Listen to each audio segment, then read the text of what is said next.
no Evangelho de João, nos é dito que a lei foi dada por Moisés, a graça e a verdade vieram por Jesus Cristo. Isso está no primeiro capítulo de João.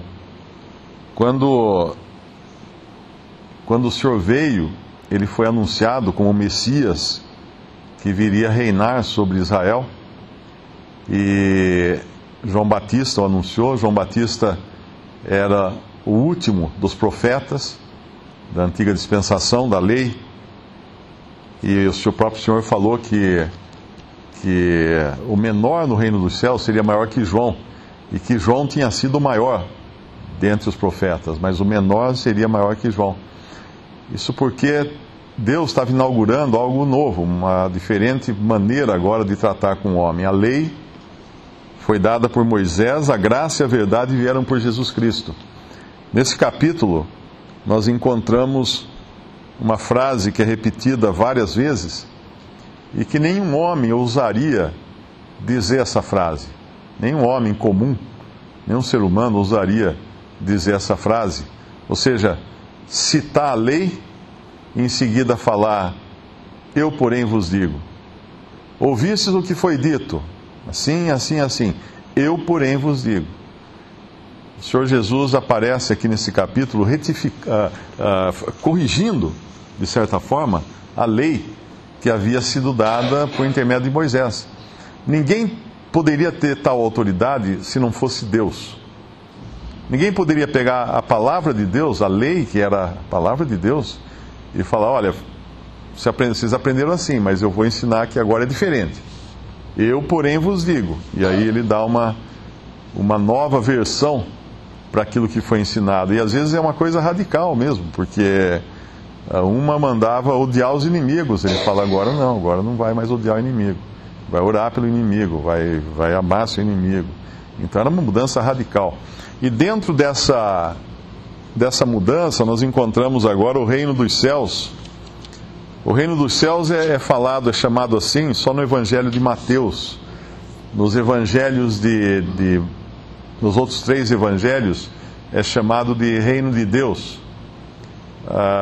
O caráter de Mateus era dirigido a um povo na terra, Israel. O Evangelho de Mateus é o que mais tem citações do Antigo Testamento e palavras do tipo: aconteceu isso para que se cumprisse a palavra do profeta que disse tal e tal e tal. Então é um evangelho basicamente dirigido aos judeus. Tanto é que ele é o único escrito em aramaico. Os outros foram escritos em grego. O aramaico era o hebreu popular, o hebraico popular falado naqueles dias. Então esse evangelho tem uma conotação bem forte para os judeus. E quando fala reino dos céus, nos fala da esfera do reino que, apesar de estar na terra, tinha a sua origem e o seu governo emanados do céu. Era do céu que partia esse reino que agora iria estar na terra. Ainda que o seu rei viesse a ser depois negado, rechaçado, rejeitado, condenado à morte e subisse ao céu, o reino permaneceria aqui na terra. O reino permaneceria, ainda assim, comandado do céu.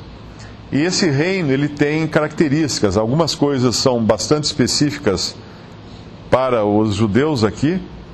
Por exemplo, nesse versículo 5, bem-aventurados os mansos, porque eles herdarão a terra. Nenhum salvo hoje, na dispensação da igreja, tem por perspectiva herdar a terra. O salvo por Cristo hoje, ele faz parte de um povo celestial.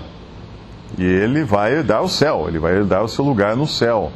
Já tem, inclusive, isso. Todas as bênçãos espirituais nos lugares celestiais em Cristo Jesus. É o lugar onde Cristo está, é o lugar que nós queremos estar. E como cristãos, como salvos, como igreja, iremos reinar com Cristo sobre a terra, mas não na terra. Porém, para o judeu, a terra é a promessa. No Antigo Testamento não existe nenhuma passagem prometendo o céu. E é interessante nós entendermos que quando a palavra salvo, ou salvação no Antigo Testamento aparece, ela se refere à salvação da vida. Para a pessoa ser salva e participar do reino terrestre de Cristo. Algumas passagens que são muito usadas em evangelismo, por exemplo, aquela que diz que a alma que pecar, esta morrerá. Basta uma olhada no contexto, quer dizer, está certo usar até no evangelismo isso, no sentido de que uma pessoa que, por ser pecadora, ela será condenada eternamente, que é normalmente o contexto que é usado essa palavra, a forma que ela é usada, essa mensagem. Mas no contexto em que ela aparece no Antigo Testamento, ali está falando de morte física, e está falando de morte por apedrejamento, porque toda a descrição nos versículos anteriores e posteriores nos fala que aquele que praticasse determinados pecados seria apedrejado, seria morto. Então a alma que pecar, essa morrerá. Então muitas coisas no Antigo Testamento, às vezes que a gente até lê dentro de uma concepção cristã, elas têm na sua origem um significado diferente, elas são voltadas para a terra. O judeu tinha a promessa que se ele cumprisse a lei, se ele obedecesse os mandamentos, ele viveria. Ele viveria. O Senhor Jesus, ele não morreria. Ele jamais iria morrer, porque ele era um que nunca transgrediu a lei. E nunca iria transgredir a lei. Se ele não desse a sua vida, ele não morreria. Ele continuaria aí até hoje. Porque a morte vinha, a alma que pecar, essa morrerá. A morte é uma consequência da transgressão da lei. E do pecado, né, na verdade. E o pecado é a falta de lei no homem. O que não era o caso do Senhor Jesus, que não tinha pecado e tinha sujeição completa e absoluta à vontade do Pai. Nem mesmo a sua vontade, que era perfeita, mas ele se sujeitava à vontade do Pai. Mesmo que exista uma aplicação primeira e direta aqui ao povo terreno de Deus, os princípios dessas passagens também se aplicam ao cristão, porque é a maneira que Deus deseja que o homem se comporte e é a maneira que ele olha para nós também. Então vai continuar valendo que bem-aventurados são os pobres de espírito, bem-aventurados os que choram e serão consolados, bem-aventurados os mansos, porque eles herdarão a terra. Nesse caso, não a terra, mas o favor de Deus. Bem-aventurados os que têm fome e sede de justiça, porque eles serão fartos. Bem-aventurados os misericordiosos, porque alcançarão misericórdia.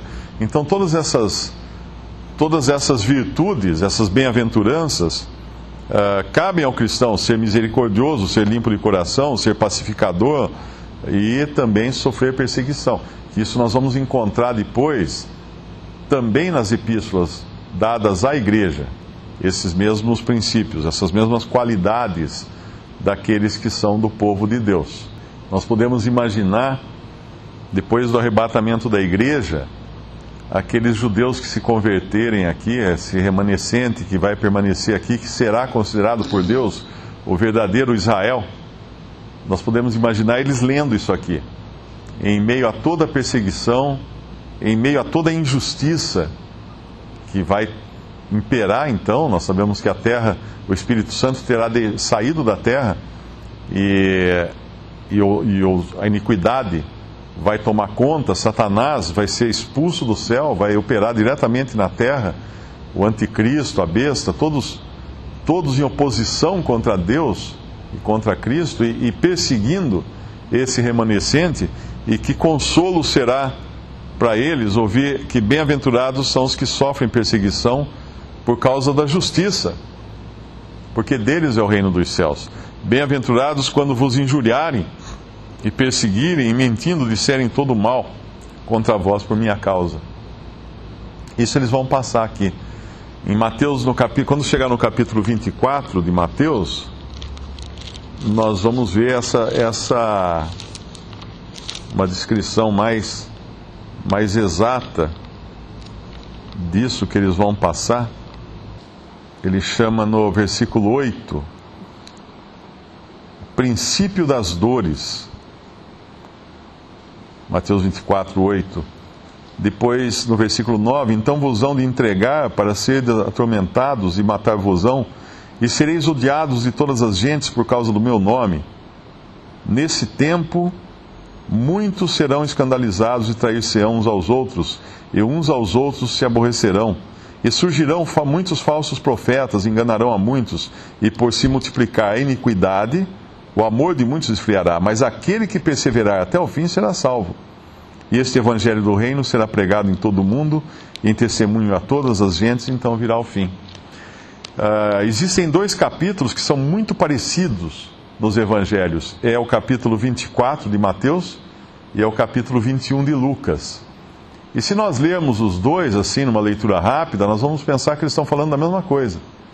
Mas existem alguns detalhes que são importantes para entender esses 2 capítulos, porque o capítulo 24 fala especificamente do remanescente judeu fiel que vai estar na terra, que vai passar por toda essa tribulação, que vai poder se regozijar nessas bem-aventuranças de Mateus 5, porque eles serão perseguidos.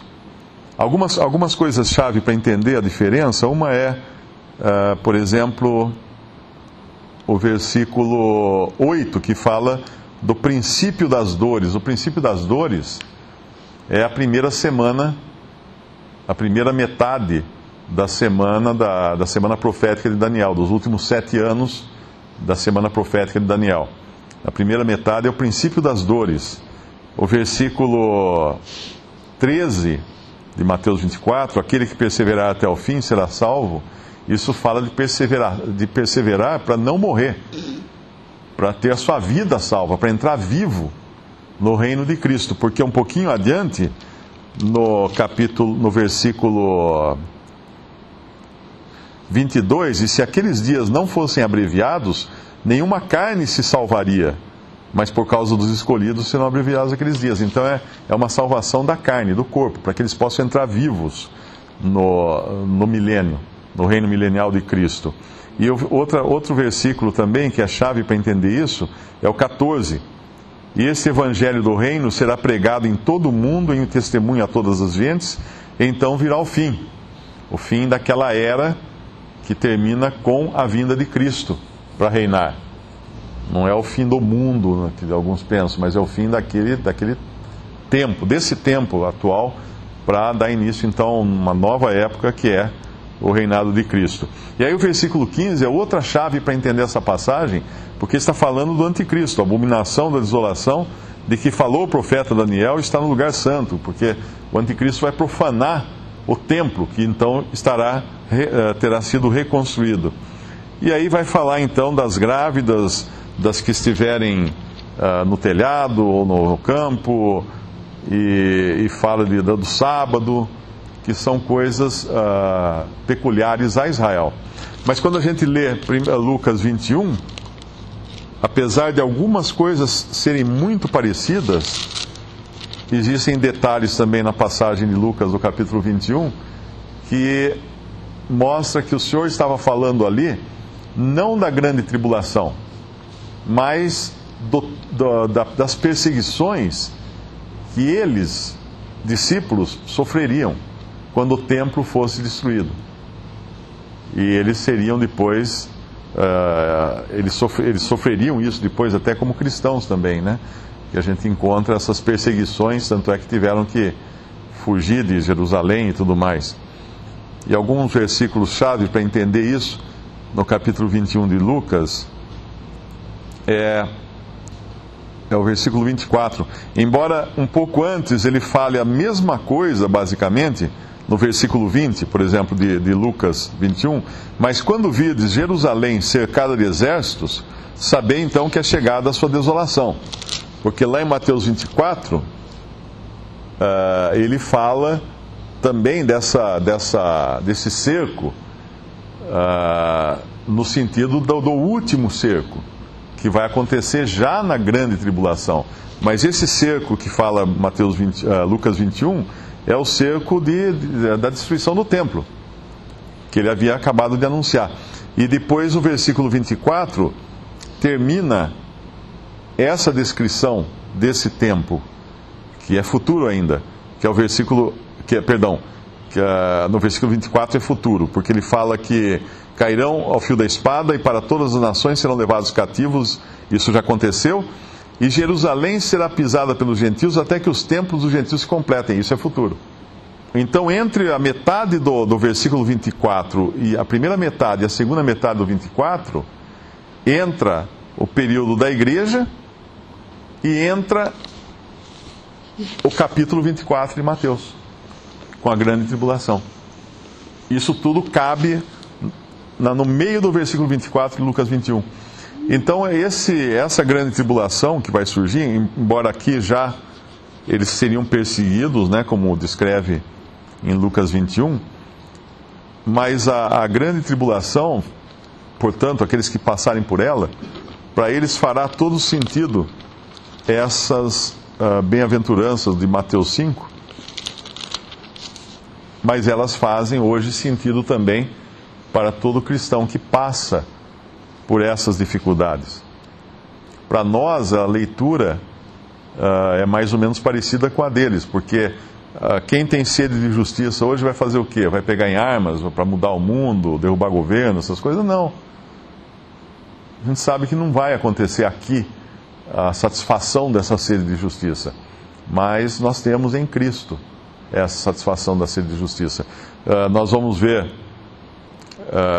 pessoas continuarem sendo perseguidas, né? Cristãos, irmãos em Cristo. Todos os dias morre um cristão no mundo por causa da sua fé. Um ou mais, né? Cristãos no mundo morrem por causa da sua fé. No ano de 2013, eu acho que foi 2013, um irmão e uma irmã que congregavam na Índia foram mortos. O rapaz foi morto pelo seu próprio irmão biológico, foi morto por causa da sua fé, e o seu irmão biológico ainda colocou fogo na casa com o corpo do seu irmão dentro. E uma irmã, que ela era casada com um indiano incrédulo ou pagão, né, dentro da sua hindu, ela se recusou a oferecer os sacrifícios para os deuses do hinduísmo e ele matou ela. E isso acontecendo hoje, inclusive entre irmãos que nós temos comunhão. E em muitos países hoje o cristão é perseguido. Então essas passagens são de grande consolo também nesses casos. Bem-aventurados sois vós quando vos injuriarem e perseguirem e mentindo disserem todo mal contra vós por minha causa. Fizeram isso com o Senhor Jesus. Contrataram homens ímpios para mentirem, fazerem falsas acusações contra ele. E ele tinha todo o poder, não só para refutar as falsas acusações, mas para destruir até os acusadores, para descer da cruz, como ele foi, como o tentaram, né, para que ele fizesse, desce da cruz, e ele responde que ele poderia pedir anjos para libertarem ele. Mas ele se absteve de qualquer reação, porque ele entregou ao Pai tudo isso. E lá em 1 Pedro, nós vemos que essas exortações também são dadas ao cristão hoje. 1 Pedro, capítulo 2, versículo 19. Porque é coisa agradável que alguém, por causa da consciência para com Deus, sofra agravos, padecendo injustamente.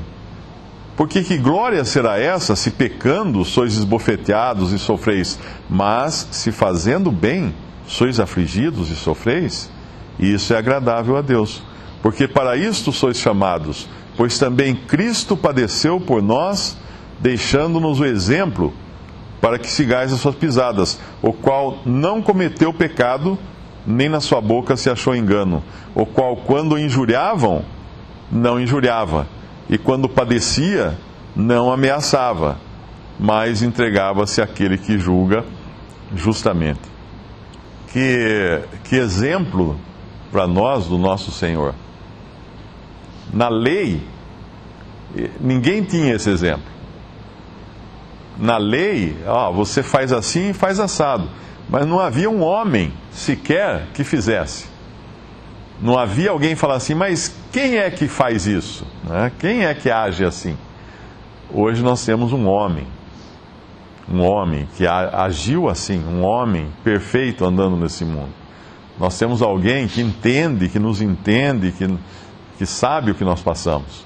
Agora eu pergunto, qual de nós não ameaçou enquanto padecia, né? Quando leva um tapa ou quando é maltratado em algum lugar, você sabe com o que ele está falando? Qual de nós não reage assim, né? Qual de nós não injuria o outro, não rebate o xingamento, né? E, no entanto, nós temos, como cristãos, temos o Espírito Santo para andar na mesma medida de Cristo agora. Nós temos tudo para não injuriar os que nos injuriam. Temos tudo para não ameaçar aqueles que nos fazem padecer. Nós temos o poder para isso hoje, como cristãos. Então, essas palavras são de conforto para nós e sabemos que outros ainda vão passar por isso também, que serão esse remanescente durante o tempo de grande tribulação. No versículo 12, exultai e alegrai-vos, porque é grande o vosso galardão nos céus, porque assim perseguiram os profetas que foram antes de vós. Eu sempre lembro de uma passagem em Hebreus, porque quando a gente ouve falar de um cristão que está sendo perseguido, ou que foi morto, ou que está padecendo coisas horríveis por causa do nome de Cristo, sobe até uma vontade de justiça, né, com as próprias mãos, de querer revidar, de torcer para a pessoa queimar no inferno, alguma coisa desse tipo, né? Obviamente não é nem um sentimento nem um pouco de misericórdia, de mansidão que o Senhor teria, né? Mas é o sentimento da justiça humana. E não é disso que está falando lá, os que têm sede de justiça. Quando fala assim, aí tá vendo? Tem que ter sede de justiça, vamos pegar nas armas então para botar a casa em ordem. Não é isso. Não é isso. É entender que essas pessoas que andaram com Deus, como foram os profetas antes dos discípulos aqui, antes de nós, esses profetas de Israel, a chave para isso está no capítulo 11 de Hebreus, versículo 35, na metade do versículo, até o começo do 35, nos fala de servos de Deus que foram vitoriosos, né? Externamente vitoriosos, pelo poder que Deus deu a eles de vencer os inimigos e tudo mais. No versículo 32, que mais direi? Aí ele vai falar de vários e ele termina o 32 falando assim: e dos profetas, os quais pela fé venceram reinos, praticaram justiça, alcançaram promessas, fecharam as bocas dos leões, apagaram a força do fogo, escaparam do fio da espada, da fraqueza tiraram forças, na batalha se esforçaram, puseram em fugida os exércitos dos estranhos.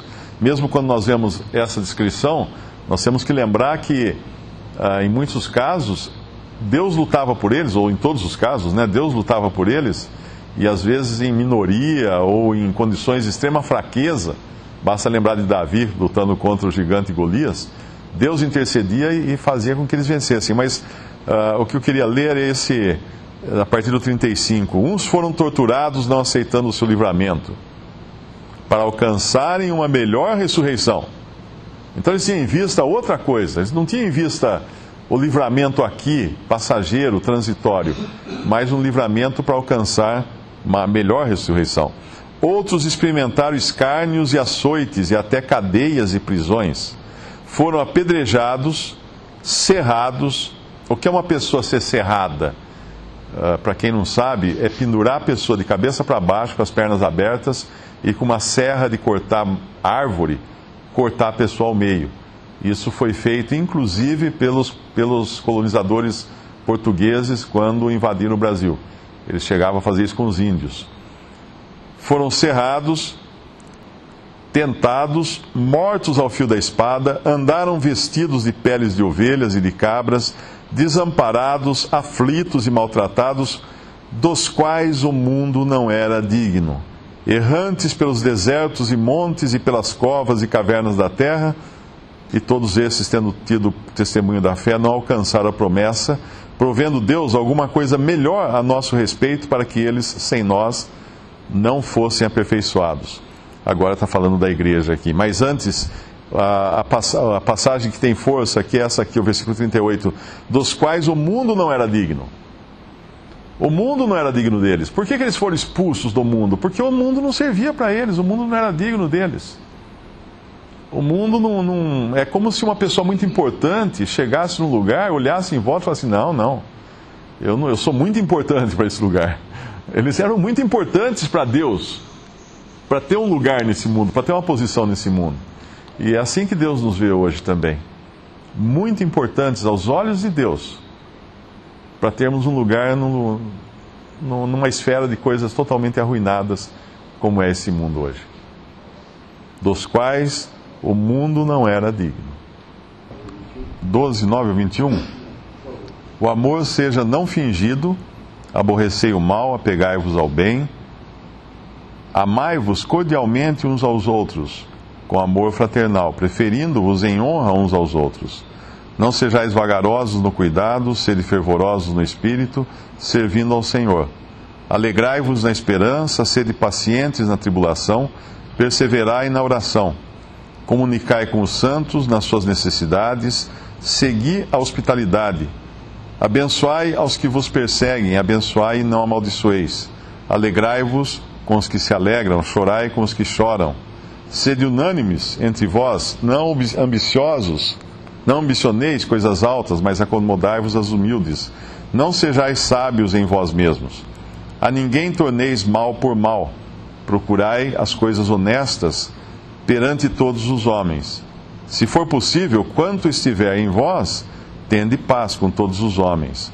Não vos vingueis a vós mesmos, amados, mas dai lugar à ira, porque está escrito, minha é a vingança, eu recompensarei, diz o Senhor. Portanto, se o teu inimigo tiver fome, dá-lhe de comer. Se tiver sede, dá-lhe de beber. Porque fazendo isto, amontoarás brasas de fogo sobre a sua cabeça. Não te deixes vencer do mal, mas vence o mal com o bem. O resumo disso é que não sou mais eu quem importa, é o Senhor. Não é mais primeiro eu, mas primeiro o Senhor. E 1 Coríntios 13 fala, o amor não busca seus próprios interesses. Quando nós buscamos os nossos próprios interesses, nós não agimos com amor. Quando nós buscamos a nossa posição, nós não agimos com amor. Quando nós buscamos ser alguém, ou ter uma posição, ou ter um lugar, é agir exatamente da maneira contrária daquilo que está aqui.